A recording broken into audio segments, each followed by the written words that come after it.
Ladies and gentlemen, boys and girls, welcome to Sends and Suffers podcast. I am your host, Mario Stanley, and today is episode 4. Yes, I'm pretty excited about this thing. Thank you so much for listening. If this is your first time, thanks for dropping in. If this is number 4 for you, I really appreciate you listening, actually. I know I'm supposed to say that, but I really, really do, because there are definitely other things I probably could be doing or should be doing, but I'm excited about this, and I'm actually really excited that you guys are listening. And it has been such a privilege to fall in love with the DFW climbing community and the climbing community abroad. So I'm really excited about the upcoming guests that we have. But today I want to talk to you about episode 4. And today we have Andy, good buddy of mine. I've been coaching him for, let's say, the last 7 to 9 months. And he has been a joy to work with. And I am so excited to share with you one of his sends and suffers, the thing that he was most excited to do. So without further ado, here's Andy.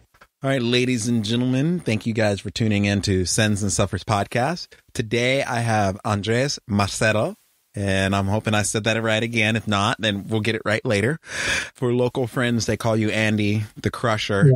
You have now turned into the local Hardman and the American Alpine Club, Hayden, and a bunch of people sing your praises about you trad climbing and leading big, bold, scary things.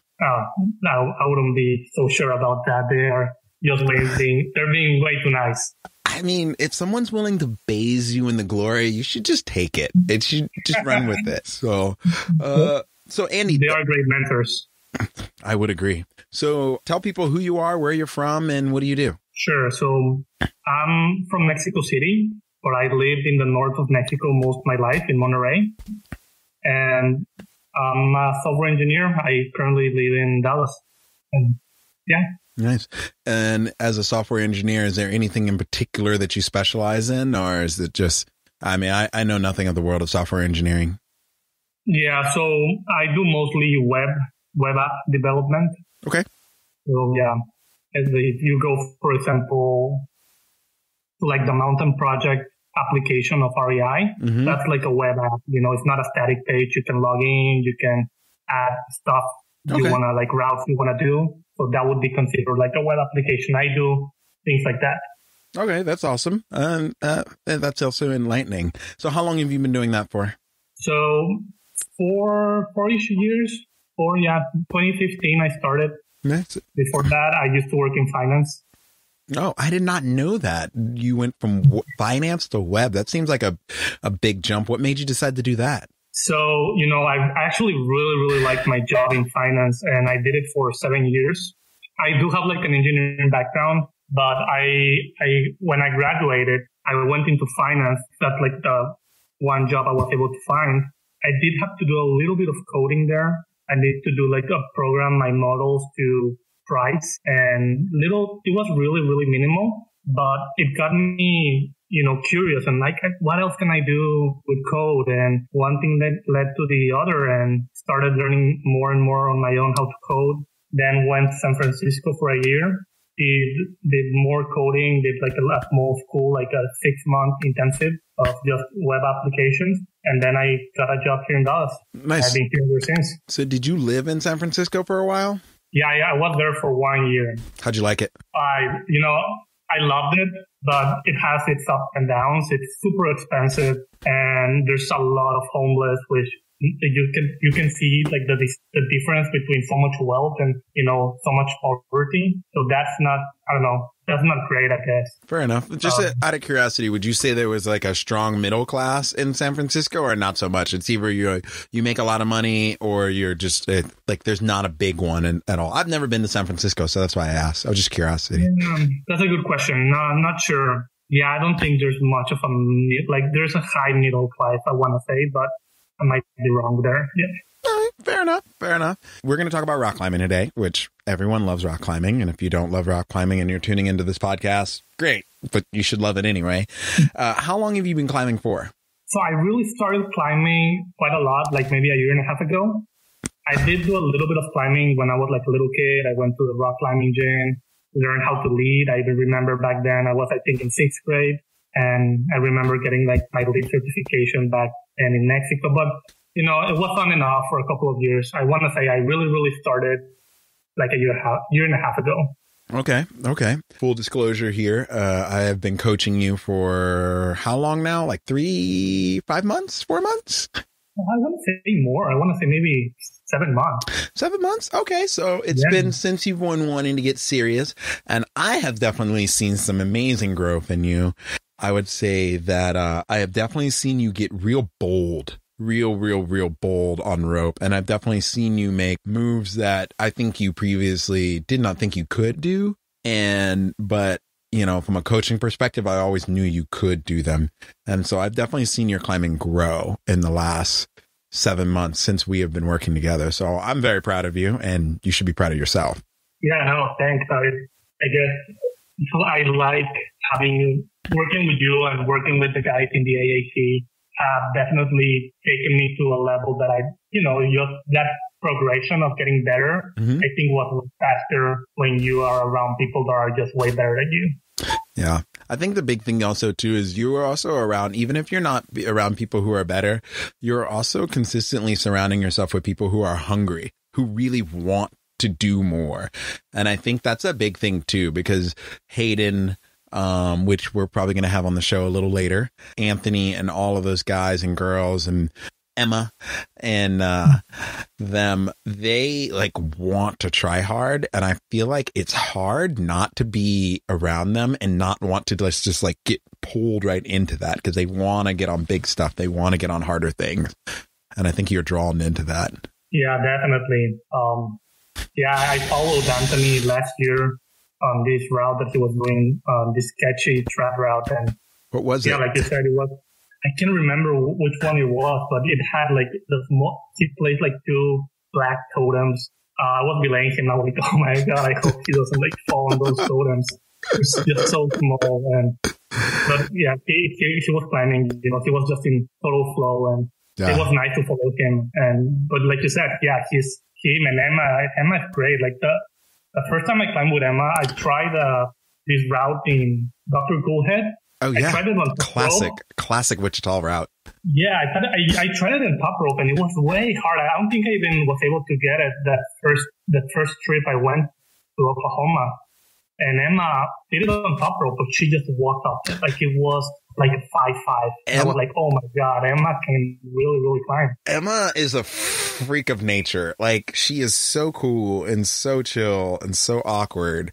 But she rock climbs so I coached her back in the day in Dino Rocks, and she has always had the most phenomenal footwork, because Emma is really efficient in her movement, and she's always had very phenomenal footwork. The only thing is when the moves get a little scary and the moves get a little bold, sometimes she would back down, or she doesn't like being told what to do in a rock climb. Like, I would always remember coaching her, and I'd be like, you need to do this. And she's like, I don't want to do that. And I'm like, you need to do this. She's like, I can do it this way. But I'm like, but what we want to learn today is this. You can't tell Emma what to do. That's for damn sure. But she is by far one of the most like gifted climbers I've ever seen. Like, the funny part about it is I think she uses a fraction of the gifts that she has. Like, I really don't think she actually even has begun to dive into what she could really do. It's a treat to watch her rock climb. Like, I know exactly what you mean, because when you look at her, you're like, oh, and then you see her rock climb, and you're like, holy crap.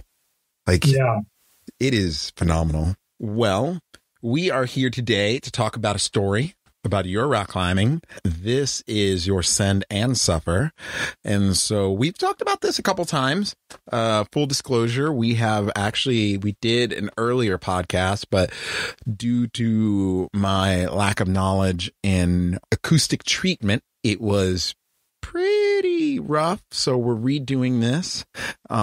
So why don't you tell everybody what your climb is, where it is, and kind of what you were trying to get at. I know this is a route we were training to do. So the whole goal was, I started rock climbing, I started training with you, I started going out with Hayden and Charles, the guys we just mentioned. And I thought I was starting to learn all these things. And like I said, I live in Monterey, and Monterey has 3 amazing places to go climb. There's Potrero, there's El Salto, and there's Huasteca. Yes. And I kind of wanted to learn. I wanted to learn everything that I needed to go by myself and go with me and a partner, and be able to know everything I needed to do to just enjoy this paradise that I had when I go visit my mom. So I decided to take a multi-pitch route, which was Will the Wolf Survive.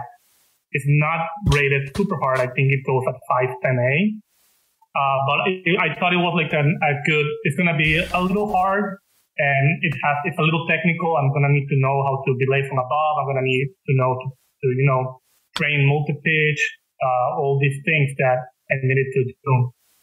So that's the route I picked. And that's when I came to you, and I'm like, I want to do this route by the end of the year. That's kind of how I picked it and what happened. All right. So when did you go and do this route? So the goal was to do it before January 1st, but my partner in Mexico was in a vacation, so he couldn't do it. So we ended up going, I think, the first week of January or the second week of January. Nice. Okay. And was there a reason you were trying to do it at a different time, better temperatures, or that's just kind of when it was? No, I just kind of wanted to really, my end of year goal. And I really wanted to be before, 2020. But, at the end of the day, I was like, it couldn't happen. 2 weeks is the same thing. Yeah. Fair. Cool. And then who is your partner that you were climbing with? So my partner, I give him props because he was the one who actually got me into rock climbing. He's Mario, same name as you. Mario, great names. Yeah. And he's been a friend of mine since I was in high school. He's just a great, great guy. He's been telling me to go outdoor with him for forever. But for some reason or another, I really never went climbing outdoors with him. I did go to the gym a couple of times. I don't know. It just came until last year where he actually took me one day to Potrero, one weekend, and we hiked all the way to the base of El Sendero Luminoso, which is the route that Alex Honnold free soloed a couple of years. So that first day we didn't climb. He told me, let's go to Potrero and I'm going to show you around and we'll do some single pitch routes the next day. And I remember just being, I can't believe there's this amazing place and I've never been here in all my life and I used to live here. And so he was the one who actually just kept insisting for years and years to go outdoor. And so it was him actually, the one who actually eventually got me to going outdoors. That's funny. I grew up in Northern Virginia and I didn't start rock climbing until I moved to Texas. People are always like, oh, you must have been climbing all your life. And now I think about it like being right next to Shenandoah. I used to spend my summers in Connecticut and New York. I was right outside of the Gungs, the Adirondacks. And it's funny. It's like when you look back when you're growing up and you look back, I'm sure this happens to a lot of climbers that start climbing later in life, but you're like, oh, I was right next to these amazing climbing places and I never took advantage of them because I didn't know any better. Yeah, it was the same same here, Nice. So then, so you guys were gearing up the Wolf Survive. The Wolf Will Survive. Was that the name of the route? Yeah, Will the Wolf Survive. And I think, so the canyon, it's called Los Lobos Canyon. And I'm pretty sure it's named after the band. There's a rock band or I'm not sure if it's rock, but it's a band that's called Los Lobos. Mm-hmm. And the Will Survive is actually one of the songs in one of their albums. And I actually figured this out way after I actually climbed the route. But yeah, that's the name of it. Okay. I will have to look up that song and put a link into it in the show notes. So that'd be cool. Is it a Latin band?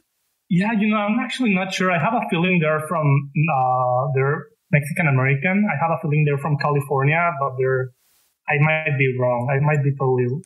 Okay, well, cool. Then, so let's talk about the route. So we have the route, we have the partner, you have all the, the stars have aligned, the cosmos is in order for you, and we go to do the route.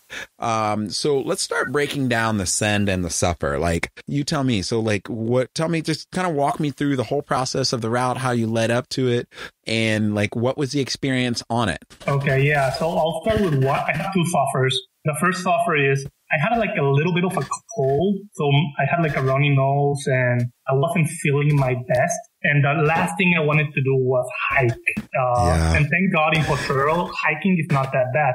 We didn't read the map correctly and we got on the wrong canyon. And we hiked for, I don't know, maybe 25 to 30 minutes. It says every climber in the world has done that at least once. Yeah. And we eventually we're in the wrong canyon. So it was like, I was now sweating and I wasn't feeling that great. And I'm like, oh no, now we have to go down, go back and climb, hike up again to where the start of the route is. So that was the first offer because that was pretty annoying and yeah. It was just part of the trip. It was something we didn't expect. But, dude, it's part of the journey. Down, the hike had like a bunch of loose rock. So we kept slipping over and over again. And that was also kind of painful. I don't know if we didn't got on the right path, that we were just on this path where like the ground was not really firm. We just had like a bunch of little, pebbly rocks. You kept sliding and sliding and sliding. So yeah, that was horrible. Okay. And then so a few hours later, you guys finally get to the base of the climb. And then what goes on from here? You've got a runny nose. I'm sure your partner's deadbeat tired from walking around.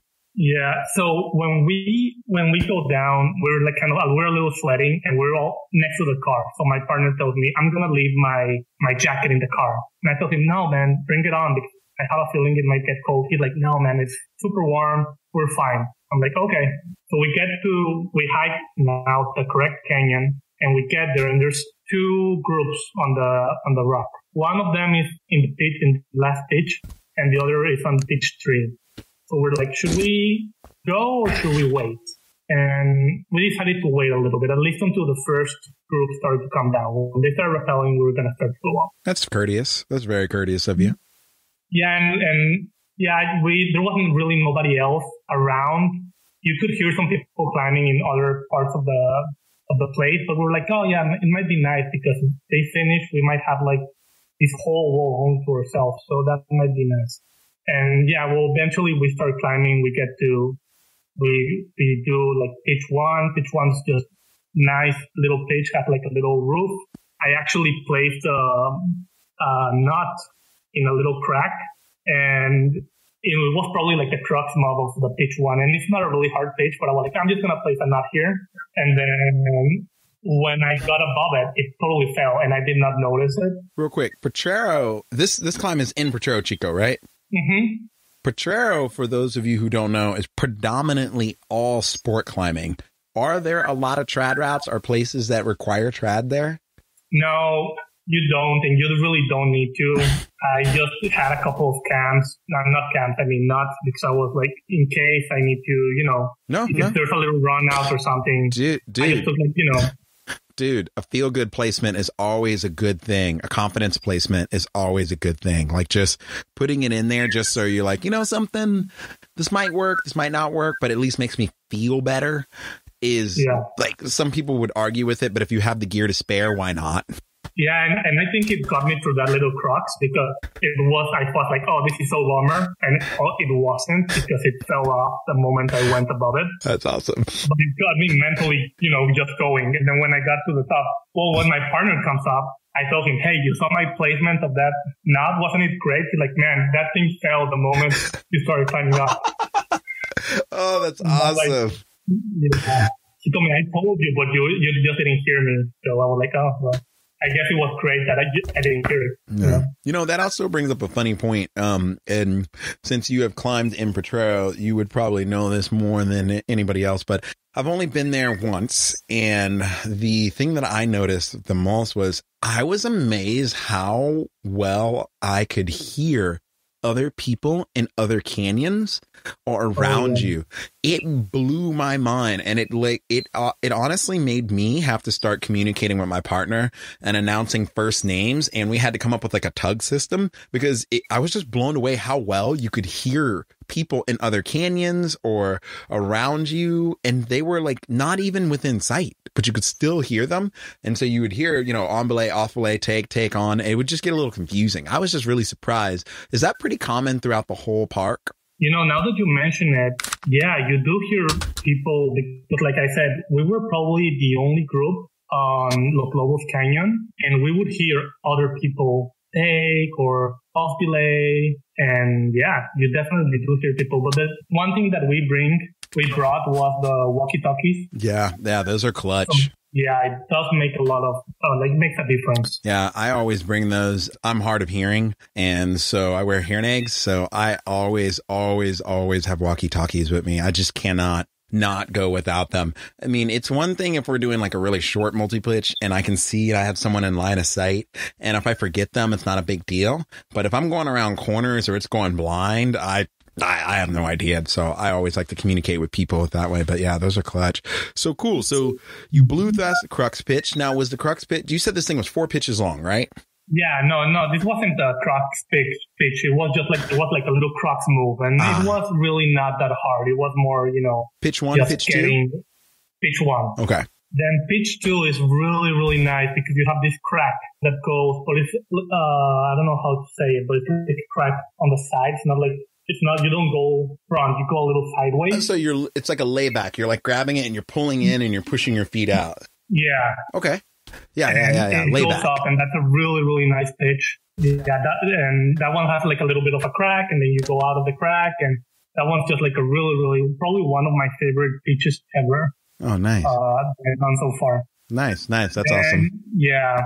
After that comes pitch 3. Pitch 3 is just like a really long pitch. That one's all face climb. It's really, really nice, and it has like a little slab at the end where you get to this little cave, and you can actually, there's like a little hole that you can peek through the other canyon. So that's pretty cool. Oh, that is awesome. I did not even know that was there. That's cool. Yeah, that was pretty cool. And from there you get to the last pitch, which is the hardest pitch. It's like the 510A. Mm-hmm. But it only really has 1 or 2 moves really hard. Then you just walk up, and you have to kind of go out of the canyon, and you feel all the exposure below you. I think it's probably, 1,000 feet maybe. I don't know, 4 pitches up.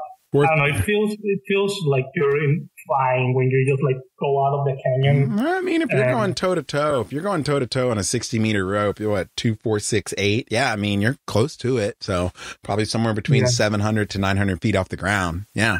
Love all the height, so you can see, if you see like where the street is. That like the feeling is towards the street. Maybe the base of the climb is a little higher, but the feeling is all the way toward the street is. So nice. So then, and so this was at the top, and this is, you don't see through this hole until you're at the top of pitch 4. So have you sent the route and clipped the chains already? No, that's pitch 3. Oh, when you get to the cave, it's the top of pitch 3. Okay, then. And then pitch 4 is the one where you go out of the cave, and it has that little move that you kind of step into the void. Because you come out of the cave and you have to, you have to commit to that move. So, because you step into clear exposure, it's just open air. Yeah. That's very, so there's a route I did a few years ago, called, the east face of Mount Whitney.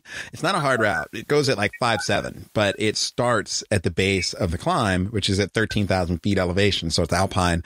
But there is this one thing, it's called the open air traverse. And like I said, I did this whole thing in my approach shoes, 5.7, not hard, but I kid you not, you look down and it's like a straight 1,100 feet, but you're on like this big giant pod and you can see everybody and you're talking, and then you take one step out and totally, as you said, into the void, and you just feel the wind. Like it's one of those moments, like when you step out, you feel the wind and ride up, and you just feel it. And I remember stepping out onto that thing, and I was like, this is not hard, but there is no way in hell I want to fall in any way, shape, or form right now. And it's a scary feeling, especially stepping out into exposure. Yeah, it was pretty cool. And then after that move, it's only like 1 or 2 moves where you go out of the cave and you have to step into exposure. And then it's really, really simple going up, and you get to the top of the climb. And oh, nice. Now, were you guys leapfrogging at all, or was it just you kind of just charging through the whole thing? So for that, what I told Mario is, man, this is my year-long project. I will lead everything. If you want to lead a route, that's fine. I'm like comfortable leading everything. And that's how it eventually went. Like we got there and I told him, do you want to lead? And he was like, no, I haven't been climbing that much because I just had a kid and I haven't been training that much. But congratulations, Mario, to having a baby. So he let me lead, which was kind of cool, leading. So I was able to I was okay if I didn't lead all the pitches, but it was kind of nice to be able to just lead every single pitch. Well, dude, that's awesome. So I'm assuming that would probably be the send then. The send was that you were able to walk up to your route, lead every pitch, finish the thing in some form of good fashion and good style. Yeah, that was the send. I think I was more satisfied with being able, I know what I'm doing. I can be here with Mario. Mario's probably like a way better climber than I am. I think before he had the kid, I think he used to climb 512s, like hard 512s. Regardless, it was like, I don't have to be with the AAC, which I love. I can just go out by myself and know everything that I need to do to get up and down and enjoy this. So that was the feeling like I actually can go by myself and be as safe as possible and know at least the basics of what I need to do. So we would say our suffer was definitely slightly being sick and getting lost and being in the wrong canyon, which every climber can relate to. We've all done it more than once, if not once. If you've never done it, then you haven't probably been out rock climbing a lot. If you've never done it before at all, you're a liar, in my opinion. But moving on, the send was, I really think it's like you really built a lot of confidence. And I think that kind of piggybacks on what I talked about you earlier is like, dude, you've gotten so bold in your climbing. I've seen you make moves that I don't think you would have made 7 to 8, 9 months ago. And I think this just goes to show that consistent training and consistent work really pays off. And the fact of the matter that you were able to set your mind on a project, really stick with your training, stick with your program, and then go ahead and send it. And that's the goal of everybody. So what's next on the list? What's like the next route? I don't know. I haven't picked a route yet. I think I want to learn a little bit more trad climbing and probably also want to get a little better in sport climbing. My real goal is I want to be able to climb 512 in the gym so that I can go outside and climb 511s. Like that's kind of, I know it doesn't map 1-to-1 normally. Yeah, no. But that was kind of like, if I can climb 512 in the gym, I feel like I might be able to do like good 511s outdoors. So that's kind of like the next progression. No, I think that's a fair estimate. I mean, you're right. They're not apples to apples or oranges to oranges, but I think, you have a good understanding. And I think if you have a good understanding of your own personal abilities, being able to set your bars like that, I think you'll see more of the results that you expect to see, depending on the route. Now, once you start choosing a route, though, a route is really going to determine like what is actually going to happen, because some things are more cruxy, some things are more powerful, some things are more, bouldery. It kind of definitely depends on the route, though. I would recommend, I think it's called, it's either El Primo or El Presidente in the Wichitas. It's not hard. It's not, like hard in the definition of hard, but it's a 5'9" that traverses very far over to the right, and then it cuts straight up, and it's to the left of Serpentine near Hidden Wall in the Wichitas. That would be, if you're looking for a project to do locally, I do think you will be able to, you'll be able to hit your goal, man. I'd be very curious to see what route you end up choosing next. Yeah. Yeah, the reason why I kind of want to do a little harder sport climbs is there's, like I said, in Monterey, we have El Salto, which is this beautiful, beautiful place up in the mountains. So Potrero is kind of lower, so it's more desert, and the rock is grayish. But when you go up to El Salto, you go up the mountains. I don't know how high above it is, but it's pretty high. I would say it's at least 1,000 feet. Fine. Yeah, and it's just so green, and the mountain is multicolor. But most of the routes there start at 511. There's like I've been there and I did like a 5'9" or a 5'10", a couple of 5'9s and 5'10s, but most of the routes are 5'12", 5'11. So I kind of want to be able to be at where I can just go there and enjoy that place without being terrified. I've climbed there once, and that place is some hard rock climbing. I was literally in Oleana like 2 weeks before, and then I flew to into Monterrey and then went to El Salto. And I swear to you, it was it was just as good as quality rock and just as good as quality climbing. I think that place is a gem, and I think it's probably one of the best sport climbing areas. I have not traveled all of Mexico in any way, shape, or form, but as far as like the lower 48 and the United States, you might as well just leave the States and go there and go sport climbing, because in the lower 48, it just doesn't get any better than that. It does not get any better than sport climbing in El Salto, Mexico, in my opinion. Yeah, it's pretty nice. Yeah, I would definitely agree. What route are you looking at over there? Is there anything in particular, or are you just kind of like, I just want to go there and smash? No, no route in particular. Okay. Well, sir, you have shared your Sen, and you have definitely shared your suffer with us. If people want to find you online, where would they find you? Probably Instagram. That's my social media choice, I guess. Okay. I'll make sure I put that in the show notes. And how are you surviving the quarantine right now? It's hard. Not being able to climb, but I do have a hangboard, so I feel like my fingers are going to be the strongest ever when we finish. Yeah. I think that's going to be true for everyone. I think every trainer knows this, but this quarantine is going to be the best thing for every athlete or everyone training, because now you're forced to work on your weaknesses. You don't have any other choice. You've got to get it done.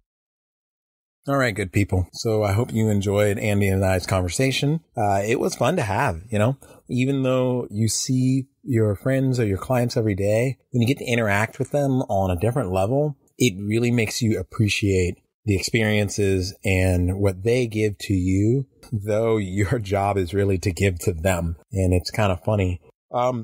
Taking a moment just to talk, all this COVID-19 stuff going around. And I wanted to throw in on the back of this something that I realized that I have missed so much from the climbing community and here in DFW. It's so funny how people are integral parts of your life. You really don't have that much interaction with them. It's like, I don't know, it's like pumping your gas, or, you always see the same clerk, and you always have this casual kind of conversation. And when that person is gone, it's kind of like, oh. But in the climbing community, it's a little different. Like, I'm used to watching people that I might not have the most inner circle relationship with them, but I'm used to watching their struggles on the wall. They come up and tell me what routes they've sent, or we talk about routes on the wall. And we have so many more emotional and mental tying points to each other. And I realized without those interactions, that's what I've been missing the most. I'm fine being stuck inside, but realistically, that's the thing that I miss the most. So when all this is over, I can't wait to give you a little foot five. And then as soon as it's socially acceptable to give you a hug, expect one coming from me.